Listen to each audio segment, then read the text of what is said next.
One of the most unusual rules of chess is called castling. This move was invented to speed up the game and do two things at once. When you castle, your king moves toward the safety of the corner and your rook comes toward the action in the middle. You literally are moving two pieces at once, but it counts as just one move. You can castle in either direction, left or right.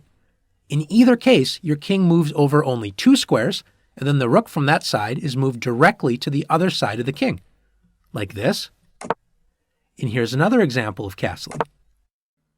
Let's say you can make the castling move. The first option is to drag the king to the square where it will castle, and then the rook will automatically move, like this. Another option is to click the square the king is currently on, in this case e8, and then the square where you will move the king, g8. So we click e8, followed by g8, and now we're castled. Castling is a great move with many benefits if it is used at the right time. However, there are a few conditions that may prevent you from castling. First off, you cannot castle when you are in check. You must first deal with the check before trying to castle. Secondly, you cannot castle if your king would castle through a check, or after castling, your king would land into a check. Next, you cannot castle if there are any pieces in between your king and your rook. It must be completely empty.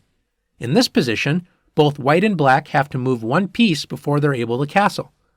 After knight f3 and bishop c5, for example, both sides are now able to castle kingside. Finally, you cannot castle if your king has made any other move before, or if the rook you are castling with has already moved. It must be the first move for both pieces. In this position, the only legal castling move is for black. Since white's king has already moved, white cannot castle. Notice black can only castle with the rook on h8 because the other rook has already moved. What is the notation for castling? It depends on if you castle kingside or queenside. In this position, let's say white castles kingside. The way you would write it is 0-0. If black now castles queenside, we would add one more 0, so it would be 0-0-0.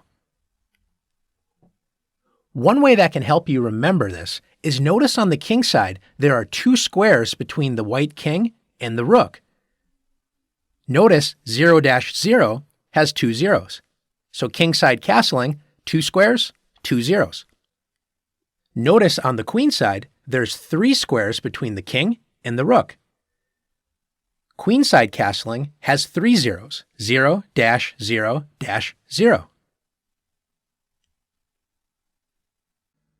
Now that you've learned this powerful move, it's time to practice castling.